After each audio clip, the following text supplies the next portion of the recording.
All right, diving in today. Ready to tackle a big one. Public reason. It's kind of like the philosophical foundation for how we come up with rules, moral and political rules, in a society where everyone has to live together. And the core idea is that those rules, they got to be justifiable, or I guess at least acceptable to everyone who's going to be living under them. Yeah, that's it. Public reason. Deep roots in the history of philosophy, right? Hobbes, Kant, Rousseau, they were wrestling with this stuff. And then you've got more modern thinkers like Rawls, Habermas, and Gauss really building on that foundation. And I think for our listeners, especially those who are really into philosophy, this is a question that just keeps coming up, right? Like, how do we actually create and enforce these rules when people disagree, like really disagree, about values, about morality, about religion, about what a good life even means? It feels like an impossible problem sometimes. Yeah, it's a tough one. And I think that's where public reason comes in, right? It offers this framework for figuring out how to deal with all this complexity. And it's not just about judging the rules, it's about how we act in the political sphere. Ideally, we should only really be backing rules that we can justify based on things we share, like freedom and equality, and try to avoid leaning on stuff that's just going to divide people, super controversial stuff, as the only reason for those rules, So in this deep dive, and knowing our listeners are going to be right there with us on the philosophical side of things, we're going to unpack all that. The logic behind it, the arguments, the different reasons people give for why it matters. We'll look at how far it's supposed to go, who needs to be convinced, and what kind of arguments actually count. But first things first, the basic question, right? Why do we even need public reason in the first place? Well, one way to think about it is, how do we know if a moral or political principle is actually legitimate? All right. On the one hand, some people say it's all about consent, everyone agreeing to it. On the other, you've got the idea of objective truth, like this is right because it just is. True, no matter what anyone thinks. But public reason tries to find a middle ground. It's not about whether everyone does agree, and it's not about whether something is true in some abstract way. It's about this idea of reasonable acceptability or justification to the people who it affects. That's the key. So even if we all come from different starting points, could we still get on board with this rule? That's the question, right? Right. And the reason public reason even came about is because philosophers realized that people, we just disagree, like a lot. And it's not always because someone's being irrational or acting in bad faith. It's kind of built into how we think, right? We all have different experiences. We weigh evidence differently. Some ideas are just vague. And we have to balance competing values all the time. Rawls called all this the burdens of judgment. And it basically means that we're going to disagree even when we're all being reasonable. We all see the world and the facts a bit differently. So how did different philosophers, the different traditions in philosophy, justify this whole idea of public reason in the first place? Where do they even start? Well, some philosophers, like Habermas, start with rationality, like the very structure of how we reason, especially when it comes to moral stuff. He's got this idea called discourse ethics, where the legitimacy of a rule comes from the process of us talking about it. Like, we imagine this ideal conversation, totally inclusive, nobody's forced into anything, and we just hash it out. The key is that by even having that kind of conversation, a reasoned moral argument, we're kind of committing ourselves to finding norms that everyone can accept without being coerced, He even came up with a principle, the principle of universalization, which essentially says, think about it, would everyone who's affected by this rule be okay with the consequences of it? Could they accept it? So for him, it all starts with that ideal of reasoned discussion. But isn't that a bit problematic, philosophically speaking? I mean, what if you don't buy into Habermas's whole view of truth and rationality? Yeah. You're kind of stuck right. You got it. That's a major criticism, right? Like, if public reason is stuck on a particular philosopher's view of the world, then it's not really that public. The whole point is to find a way to justify things, even though people have different philosophical beliefs, right? So grounding it in something that could be controversial, well, that kind of defeats the purpose. And that's something that worried Rawls, too. He didn't want to tie public reason to just one philosophical view. Makes sense. So how do other philosophers, those who don't want to make those big philosophical commitments, how do they justify public reason? Where do they start? Well, some like Gauss, He starts with, like, our everyday moral lives. He talks about reactive attitudes, how we react when we think someone's done us wrong, like resentment, disapproval, that kind of stuff. Mhm. His point is when we make moral demands on other people, we're kind of assuming they have reasons to go along with those demands, right? And since everyone's got different beliefs and perspectives, it's like we're implicitly appealing to public reason. Like, my demand has to make sense to you based on your reasons, not just what I think. So public reason comes out of how we actually interact with each other, our expectations about how we're supposed to behave, right? But, I mean, isn't that also based on a specific idea of how morality works? Like how we even know what's right or wrong? Yeah, it is. And that's another debate among philosophers. Some say, hey, you can't ground public reason in any big theory, even if it seems like common sense. It still makes assumptions about morality and how we know things. So it's an ongoing discussion for sure. Right, right. Okay, let's look at another big justification for public reason, the idea of autonomy. That whole Kant and Rousseau thing. Right, right. The idea here is you're only really free if you're following rules that you could have, like, rationally given yourself, or that at least line up with what everyone collectively wants, the general will, like Rousseau talked about. And public reason supports that because it means that the principles we live by have to make sense to everyone. So it's like we're only bound by stuff we could rationally agree to. Gauss actually uses that idea, the social contract, to show how individual will and collective agreement can kind of come together through shared reasons. It's a powerful idea, this link between public reason and being able to decide for ourselves how we're going to live together, politically speaking. But is autonomy really enough? Is it enough to justify all of public reason? And is it, something everyone agrees on? That's where it gets tricky, yeah. A lot of philosophers say, hang on, autonomy by itself isn't going to do all the work of justifying everything about public reason. And the concept itself, autonomy, I mean, what does that even mean? It gets tied up with rationality, the general will, and there's so many different ways to understand those things. So if you base everything on this one idea, you might end up excluding people who have different views about freedom or rationality. Okay, makes sense. What about that justification that focuses on coercion and respect? That one seems kind of intuitive, right? Yeah, that one's been championed by Larmor. His basic argument is, if you're going to respect people, if you see them as ends in themselves, you can't just force rules on them without giving them good reasons why they got to follow those rules. If the state's going to make you do something, they at least got to give you an explanation you can get behind, right? Yeah. Ideally, one that you actually agree with. So for him, public reason makes sure that when someone's being forced to do something, it's at least justifiable. It respects them as a thinking person. Yeah, if the government's going to make me do something, I deserve a decent explanation at the very least. But isn't that a bit too narrow? I mean, coercion isn't the only thing going on in politics, right? Exactly. Not everything the government does involves, like, directly forcing people to do stuff. Think about symbolic things or how they decide to fund the arts. Those things might need public justification, but nobody's being forced. And then there's stuff like coercion in the workplace, which is private, not the government. So yeah, some people worry that focusing only on coercion misses some important parts of political life, and maybe even limits what the government can do to achieve goals that everyone agrees on. So maybe it's too narrow in some ways, and maybe it misses something important. Okay, what about that justification that's all about community, civic friendship, that kind of thing? Right. This idea emphasizes how public reason actually helps to create a certain kind of political community, one that's actually good to live in. The thinking is, if the basic rules of society make sense to everyone, even if we disagree about other things, then that builds a specific kind of relationship between people, one where we respect each other and we see ourselves as sharing this thing, the citizenship. Rawls talks about this idea of reciprocity. You're willing to play by the rules as long as everyone else is too. So public reason helps to define what it means to be in a political relationship with other people in a democracy. It's like civic friendship. So it's not just about the rules being legit. It's about the kind of society we're building together, the quality of the bonds between people. Exactly.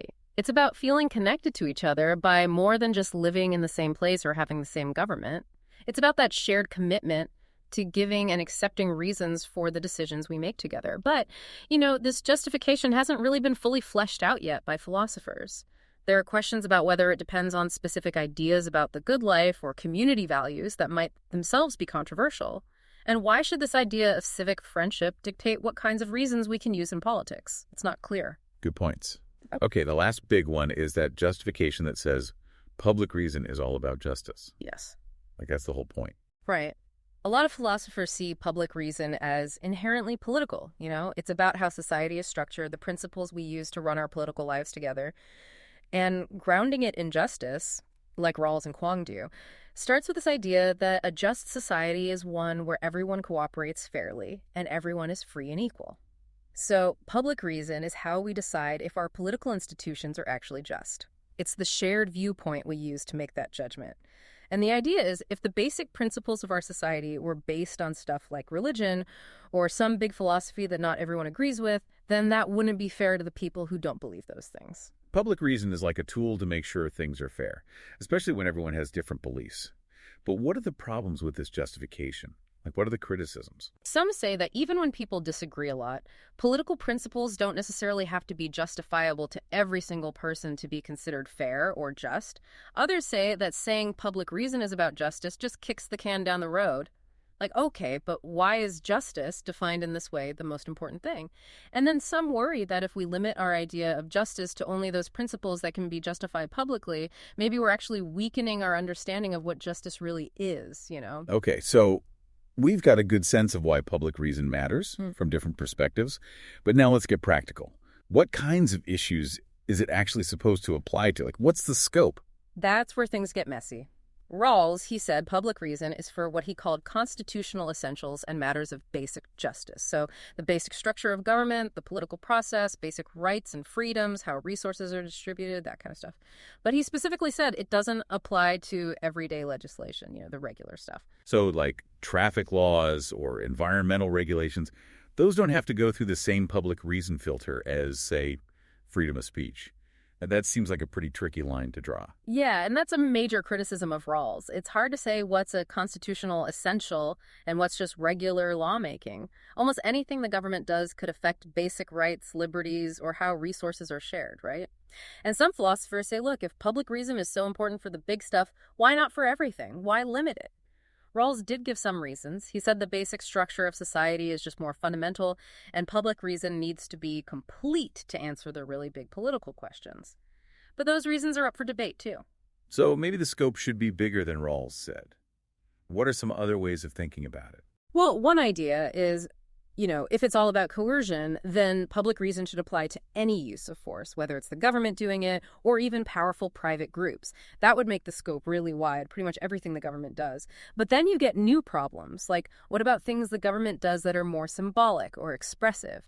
Do those need public justification? And what about private coercion, like at work? Does that count? So, yeah, coercion as the only factor is tricky. So maybe that's also too narrow. Are there any ideas that make it even wider? Yeah, the broadest view is that public reason should cover all of social morality. Like any rule, any moral demand we make on another person in society, that's a huge scope. And it makes people nervous, right? Like, does everything we do have to be publicly justifiable? Personal stuff, moral judgments, things that maybe shouldn't be held to the same standard as, say, the Constitution. It's a really expansive view, for sure. Okay, so figuring out what public reason actually applies to is a tough one. Now, what about the who? Like, who are we trying to convince with these reasons? Who's the audience? Yeah, that's crucial. And you'd think the answer would be simple, right? Everyone. But it's not that easy. I mean, are we expecting criminals to be convinced by the reasons for laws against stealing? Probably not.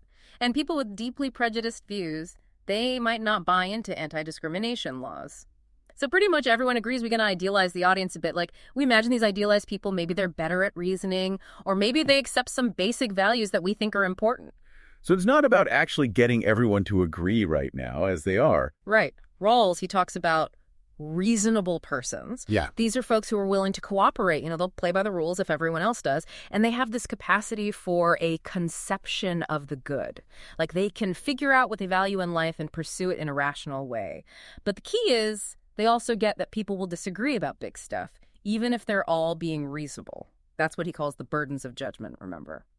So for Rawls, these reasonable people, they get why we need public reason. They know we can't base everything on controversial religious stuff or big philosophical systems because not everyone's going to agree. So we have to find reasons we can all get behind, reasons that are part of our shared political culture, the stuff we all kind of accept as part of living in a liberal democracy. So reasonable for Rawls has a pretty specific meaning. It's not just being like a nice person, it comes with all this philosophical baggage. Mm-hmm. Yeah, exactly. And some people criticize him for that. They say, look, maybe reasonable people don't have to accept all those burdens of judgment.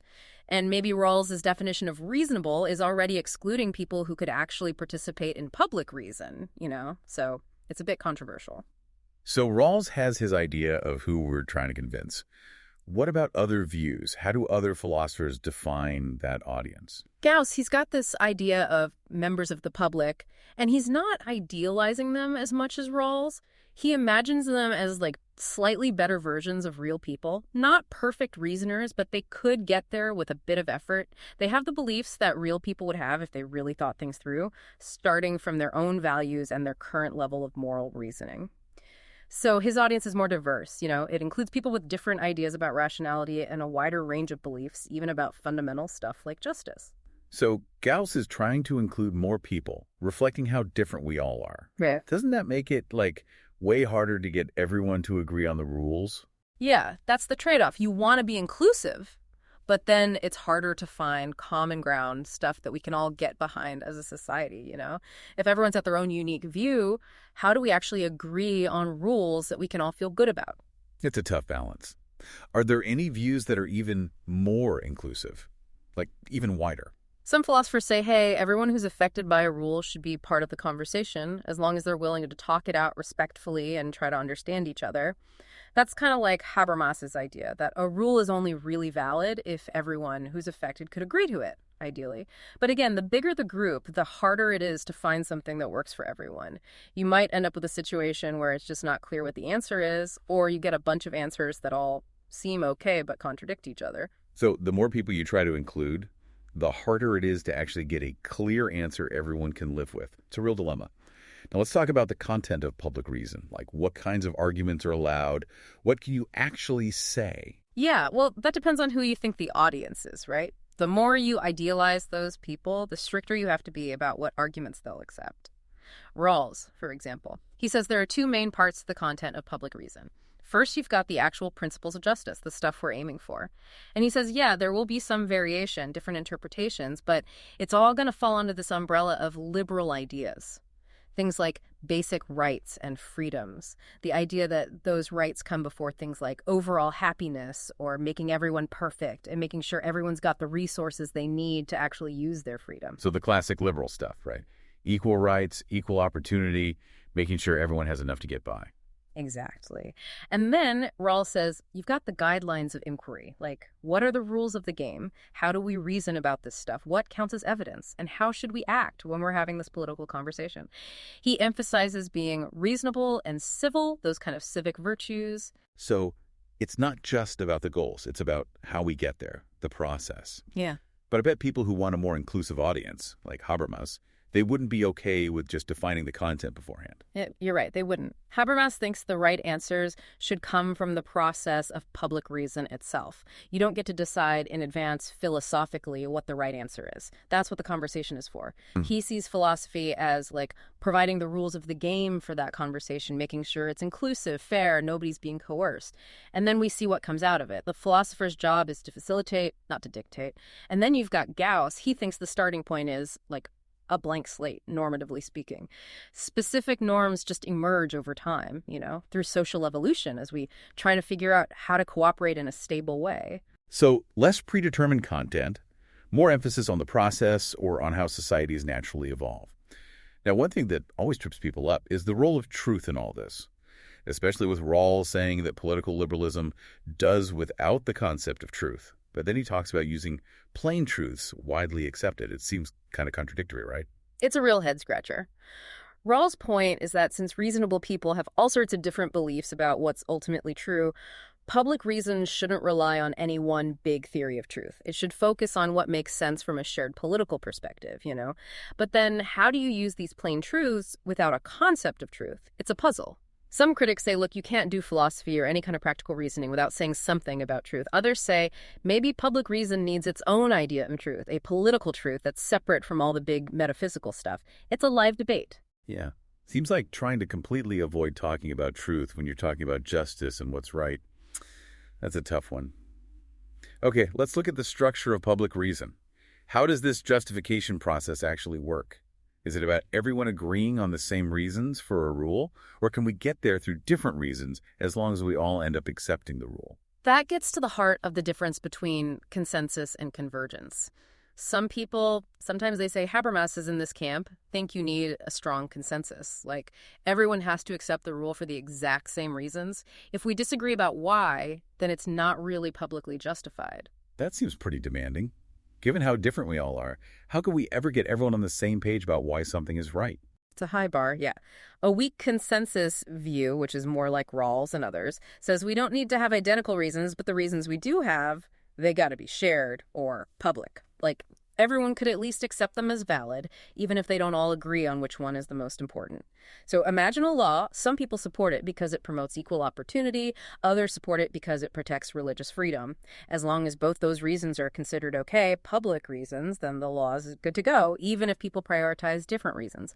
This gets into Rawls' ideas about public justification and overlapping consensus. Like, people might have their own personal reasons for supporting a shared political idea, reasons that come from their own beliefs. But when we're talking public reason, we got to stick to those shared political ideas that we can all get behind. So we might all support the same rule, but for slightly different reasons. But as long as those reasons are all part of this shared pool of acceptable stuff, it's cool. Exactly. Now, convergence is different. They say you don't even need shared reasons. As long as everyone has some reason to accept the rule, even if those reasons are totally different and maybe even private, then it's publicly justified. So take that law example. Maybe Albert supports it only because of his religious belief, and Betty supports it because of her religious belief, which is completely different. For a convergence view, that's fine. They both have their reasons, so the law's good. That's a big difference. It's not about finding common ground. It's more like, as long as everyone's individually happy with the outcome, it's okay. Right. But that raises questions, philosophically speaking. Some people say, wait, how can someone's justification be totally personal? Don't we need some shared understanding for it to be public? Otherwise, how can Albert and Betty even know if the other person is really justified, if their reasons are totally different based on private stuff? There's also the question of what that means for society as a whole. Can you really build a stable, trustworthy system if everyone's just going off their own personal reasons? Convergence, people say, look, what matters is whether the rule is justified to the individual. Demanding shared reasons is too strict. It doesn't reflect how we actually reason in the real world, where everyone's got different beliefs. It's a fundamental disagreement about what publicly justified even means. Okay, now where and when does public reason actually apply to us? Like, in our everyday lives, what are we supposed to do? Rawls, he talks about a duty of civility that all citizens have. It means that when we're discussing the big stuff, the fundamental political questions like the Constitution or basic justice, we should try to explain our views in a way that uses shared public values. Like, we're trying to convince our fellow citizens, like we were legislators trying to pass a law. So even in casual political conversations, we should try to use these shared values to make our case. At least when it's about the really important issues. That's what Rawls says, yeah. But he says public officials, like elected representatives, their staff, judges, they have a higher duty. They're operating in what he calls the public political forum. That's things like court cases, official statements, political campaigns. In those spaces, they really shouldn't be appealing to controversial stuff. They got to stick to shared political values and reasons that everyone can understand. But Rawls does have this wide view where it's okay to bring up your own beliefs, like religious stuff, as long as you also give public reasons at some point. And he says this duty of civility, it's a moral thing, not a legal requirement. You don't have to do it in private, like with your friends or at university or in your religious community. Those are different spaces. So there's a difference between what's expected of regular people and public officials. And it depends on where you're having the conversation. But, not everyone agrees with this whole duty of civility thing, right? Nope. Lots of disagreement there. Some think it's too restrictive, even for public officials. They say a more open debate, where anyone can say anything, might be better for figuring out what public reason actually is, especially if you think the content isn't fixed or if you're into that convergence idea. Like, if convergence is the goal, then it's totally legit to bring up religious arguments, even in politics, because those reasons might be good enough for some people. But the people who like consensus, they say, hey, if we get rid of civility, especially for people in power, then the whole point of public reason is gone. It's about finding shared reasons, not just letting everyone say whatever they want. So how much we got to be civil depends on what you think public reason even is and how it's supposed to work. Okay, let's tackle the big criticisms of public reason head on. We've touched on some, but let's lay them out. All right, there are a bunch, but one of the biggest is idealization. Like we said, every theory of public reason has to imagine some kind of ideal audience, right? And the problem is, if you don't idealize enough, then you might end up with rules that are just bad, because even your slightly better than average person might still have prejudiced or unjust views. But if you idealize too much, then the rules you come up with might not make sense to real people. It becomes this abstract philosophical thing that's disconnected from reality. Or as he said it, well, it's this puzzle, right? How do you make the idea of consent meaningful without either just describing what people already agree on or making it so abstract that it ignores what real people actually believe? So it's like, how do you find that sweet spot? Ideal enough to get good outcomes, but not so ideal that it's just a bunch of philosophers in an ivory tower making rules for nobody. Exactly. Some people try to find that middle ground, enough idealization to filter out the really bad stuff, but not so much that it loses touch with reality. Others say, hey, the point of public reason isn't to perfectly reflect how people actually give consent. So idealizing isn't that big of a deal. And some just bite the bullet and say, yeah, maybe a lot of people don't meet our standards of reasonableness, but that doesn't mean the theory is wrong. Another big one is that whole self-defeating argument. Well, you're saying we need to justify public reason itself right now, but how can you do that using only the kinds of reasons that public reason allows? Yeah, critics say, look, public reason is just another rule, right? It's telling us how we're supposed to justify things. So it should have to be justified too. But how can you justify that using only public reasons? Seems impossible. The people defending public reason, they've got a few comebacks. Some say, hold on, public reason isn't the kind of rule that applies to itself. It's more like a rule about rules, a meta rule. It's not telling us what to do. It's telling us how to justify what we do. Others say it's not even a rule. It's more like a statement about justification. And then some try to show that actually you can justify public reason using its own rules, maybe by appealing to something we all agree on, like autonomy or respect, or by saying that each person can find their own reasons to accept it, that convergence thing again. But each of those responses has problems too, of course. It feels like whenever you try to justify justification itself, you're going to end up going in circles. Yeah. Now let's get back to truth. There are a lot of objections related to that, especially with Rawls' whole doing without truth thing. Yeah, people get really hung up on that. Some worry that if we ignore truth, we might end up with rules that are just plain wrong. Or we'll just settle for compromises that keep the peace but aren't really just. And then there's the idea that public reason might actually be spreading false beliefs because it excludes arguments that rely on truth claims. And then, why should we prioritize being reasonable over being right? Doesn't truth matter more? And lastly, some say, look, even public reason has to make some assumptions about what's true. You can't completely avoid it. And by pretending to, maybe you're encouraging people to be skeptical about anything that's not public, which could be a problem. So a lot of different ways that truth might be a problem for public reason. What do the public reason folks say about all that? Some say, hey, we're not actually avoiding truth altogether. It's more complicated than that. And even Rawls, he says that just because we're not relying on big theories of truth in politics doesn't mean the principles we come up with are automatically false. And it doesn't mean we don't care about truth in other areas of life. They might compare it to court cases, where you can't just say anything, you got to follow the rules of evidence, even if that means some true stuff gets excluded. And they might say, for politics, for finding agreements when people disagree, it's enough to find the most reasonable principles based on shared values. We don't have to all agree on whether they're ultimately true in some deep philosophical sense. Okay, another big criticism is that public reason just can't answer the really tough questions.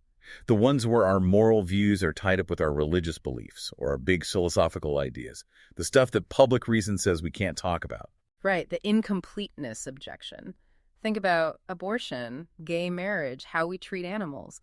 Those are all connected to deep beliefs about what it means to be a person, what life is, what's good and bad. And critics say, public reason just can't handle that. It'll either give you no clear answer or it'll give you a bunch of answers that contradict each other. And if it can't help us with those big questions, then what's the point, right?